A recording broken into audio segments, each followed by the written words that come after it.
Muncul dinasti Fatimiyah Syiah di Iran, di Mesir, yang buat maulid pertama kali karena mereka yang membuat maulid itu bukan dari Islam. Yang membuat maulid itu orang-orang Syiah pada abad keempat Hijriyah. Yang paling lucu musim maulid nih mau maulid, ya, benar mau maulid. Yang bilang maulid pertama kali dibuat orang Syiah kan orang Syiah. Salafi mengkafirkan Syiah. Tapi giliran informasi tentang maulid ini mereka ambil. Mereka percaya kepada orang kafir bahwa maulid ini dari Syiah. Padahal kita Ahlus Sunnah itu juga punya data sendiri bahwa maulid itu bukan dari Syiah, bukan dari Yesus.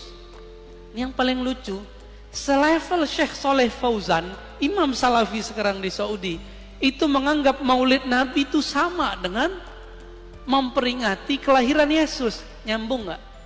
Ada nggak antum yang memahami maulid Rasul Sallallahu Alaihi Wasallam itu sama dengan kelahiran Tuhan? Ada nggak? Nggak ada kita yang begitu. Itu ilmu namanya ilmu su'uzon.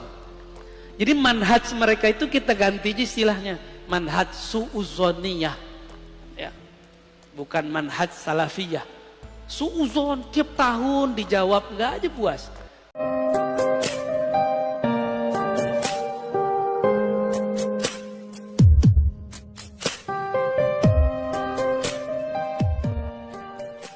Assalamualaikum warahmatullahi wabarakatuh. Sebagaimana yang sering kita dapati di media-media sosial seperti YouTube, bahwa para Wahabi menuduh maulid Nabi berasal dari Syiah. Kata mereka, orang yang melakukan maulid Nabi pertama kali adalah Syiah Fatimiyah. Lalu pertanyaannya, Wahabi itu tahu dari siapa? Wahabi tahu kalau maulid Nabi dari Syiah, ya dari orang Syiah. Lalu para Wahabi baik yang ada di Indonesia atau yang di luar Indonesia ramai-ramai menjadikan perkataan orang Syiah sebagai acuan bahwa maulid Nabi berasal dari Syiah. Luar biasa kebolak-baliknya pikiran mereka. Ya maklumlah, namanya juga manhaj su'udzon sebagaimana yang disampaikan oleh Buya Ar-Razi Hashim. Adapun menurut kalangan Ahlus Sunnah wal Jamaah, pengikut ulama salaf yang sebenarnya, ulama Ahlus Sunnah wal Jamaah berpendapat bahwa yang merayakan atau yang memperingati maulid Nabi pertama kali adalah Rasulullah Sallallahu Alaihi Wasallam itu sendiri. Hal ini bisa kita dapati di dalam hadis sahih. Misalnya dalam sebuah hadis dijelaskan begini, wasu'ilah, dan ditanya Rasulullah an saumi yaumil itsnain, tentang hari Senin. Qalah, maka Rasulullah menjawab, dzaka yaumun ulidtu fihi, pada hari itu aku dilahirkan. Berarti Rasulullah Shallallahu Alaihi Wasallam berpuasa pada hari Senin itu diantara alasannya adalah karena Rasulullah dilahirkan pada hari itu. Bagi orang yang berakal sehat, memiliki akal yang selamat dari syubhat-syubhat, mereka akan memahami bahwa hadis ini jelas menunjukkan bahwa Rasulullah Shallallahu Alaihi Wasallam memperingati atau mengingat hari kelahiran beliau. Dengan cara apa? Dengan cara berpuasa, dengan cara memperbanyak ibadah kepada Allah Subhanahu wa Ta'ala. Pada hari biasa Rasulullah tidak berpuasa, tetapi pada hari Senin Rasulullah menambah ibadah yang berupa puasa. Berarti Rasulullah memperingati hari kelahiran beliau. Kemudian yang kedua, sahabat Rasulullah Sallallahu Alaihi Wasallam yang juga memperingati hari kelahiran Rasulullah atau mengingat kelahiran Rasulullah Sallallahu Alaihi Wasallam.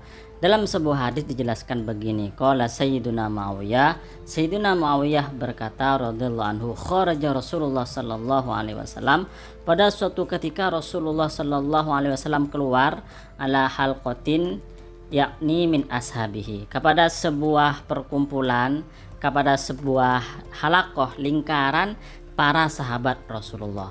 Faqala ma ajlasakum. Kemudian Rasulullah bertanya, kenapa kalian duduk di sini? Apa gerangan yang membuat kalian duduk berkumpul di sini bareng-bareng? Maka kemudian para sahabat menjawab, qalu, mereka menjawab, jelasna, kami duduk di sini nad'u Allah wa nahmaduhu, kami berdoa kepada Allah Subhanahu wa taala dan kami memuji Allah atau bertahmid kepada Allah. Kenapa kok kami berdoa dan berzikir kepada Allah, bertahmid kepada Allah, memuji Allah? Karena ala ma hadana lidinihi, karena Allah Subhanahu wa taala telah memberi petunjuk kepada kami untuk beragama Islam. Itu alasan yang pertama. Kemudian alasan yang kedua, wa manna alaina bika, dan Allah memberi nikmat kepada kita bika, sebab kamu. Jadi hadis ini mengajarkan kepada kita, kalau kita mau berpikir dan mau memahami, hadis ini mengajarkan kepada kita bahwa para sahabat Rasulullah duduk bareng, berkumpul, berzikir kepada Allah, berdoa kepada Allah, memuji Allah Subhanahu wa taala lantaran mereka mendapatkan nikmat dari Allah sebab adanya Nabi Muhammad sallallahu alaihi wasallam. Andaikan tidak ada Nabi Muhammad, andaikan Nabi Muhammad tidak lahir, maka para sahabat tidak akan mendapatkan nikmat dari Allah. Dan tentu nikmat terbesar dari Allah kepada para sahabat, kepada umat manusia adalah lahirnya Rasulullah sallallahu alaihi wasallam. Oleh karena itu maka para sahabat duduk bareng, berzikir bareng, kemudian dan juga berdoa bareng, berdoa kepada Allah Subhanahu wa taala.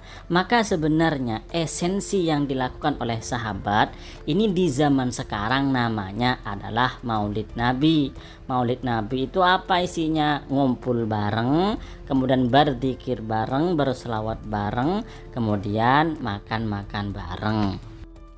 Kemudian kalau kita membaca kitab-kitab ulama ahlus sunnah wal jamaah, misalnya Al-Imam As-Suyuti atau Al-Imam Ibnu Katsir, salah satu murid dari Syekh Ibnu Taimiyah, atau Asy-Syaukani atau Ibnu Dihyah atau Az-Zahabi yang juga salah satu murid dari Syekh Ibnu Taimiyah, salah satu imam atau panutan Wahabi. Maka di situ dijelaskan bahwa orang pertama kali yang membuat peringatan Maulid Nabi secara besar-besaran itu bukan Syiah, tetapi adalah salah satu pemerintahan atau salah satu pemimpin yang wara, yang adil, yang baik dan termasuk Ahlus Sunnah wal Jamaah.